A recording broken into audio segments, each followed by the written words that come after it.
Quloq kasalliklarining turlariga keladigan bo'lsak, birinchi navbatda biz quloq strukturasini bilishimiz kerak bo'ladi. Demak, mana quloq oladigan bo'lsak, quloq 3 ta turga bo'linadi. 3 qismga, ya'ni tashqi quloq, bu tashqi quloq suprasidan boshlab quloq pardagacha bo'lgan qismi. Ikkinchisi o'rta quloq, bu pardadan ichki, ya'ni parda orqasi bo'shliq, nog'ora bo'shliq qismi va ichki quloq bu eshituv nervi va labirint joylashgan qismga bo'lamiz. Mana bu rasmda aniq ko'rinib turibdi. Demak, mana bu qismimiz ham mana tashqi quloq, o'rtadagi mana bu ochiq ko'k bu o'rta quloq, mana ichki quloq. Hozirgi kunda juda ham ko'p tarqalgan kasalliklardan bu birinchi navbatda pardani teshilishi. Ya'ni qachon bo'ladi bu va qanday holatda belgi kuzatiladi? Asosan yosh bolalarda ko'p kuzatiladi. Yosh bolalarda mana bu Evstaxiy kanali deymiz, buni eshituv nayi deymiz. Bu kanal gorizontal joylashgan bo'ladi bolalarda.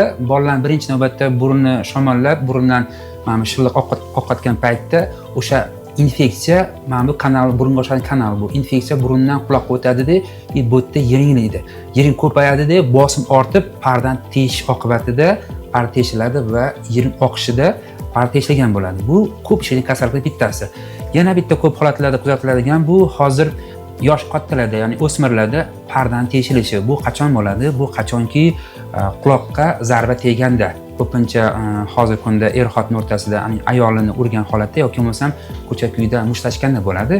Yana bitta holat uyoq qaptuk tekkanda, ya'ni germetik udar bo'lishi tashqi eshituv yo'liga yoki bo'lmasam basseynga noto'g'ri kallayotganda udar bo'ladi-da, kelib germetik havo bor pardani yirtadi. Bu ham parda yirtilishiga olib keladi. Buni post-travmatik barotrauma deyiladi, ya'ni parda teshilish holatlari. Undan tashqari hozirgi kunda ko'p bo'lgan kasalliklardan tashqi quloqqa keladigan bo'lsak, tashqi quloqda o'sha biz bilamizki, oltin ishlab chiqariladi. Oltin gurt ozgina razrajeniya beradi, teriga qichishi bo'ladi. Qichiganda u uxatiska bilan olaman, qashiyman deydi, kovlaydi buni. Kovlaganda travma bo'ladi mana bu tashqi eshituv yo'lidagi mana bu epidermis teri qavati. Travma bo'lgandan keyin bu yerda infeksiya kiradida, tashqi diffuz otit kasallik kelib chiqadi. Bu kuchli og'riq beradi bu.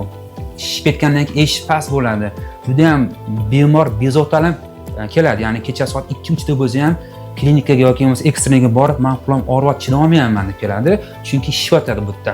Eshish ikkinchi darajali, eshish past bo'ladi, lekin eshishga ahamiyat bermaydi quloq og'riqdan. Buni holatda kelinadi, tozalanadi, tashqi eshituv yo'lidagi yiring va spirtli erkdan qo'yiladi va og'riq dori tavsiya qilinadi.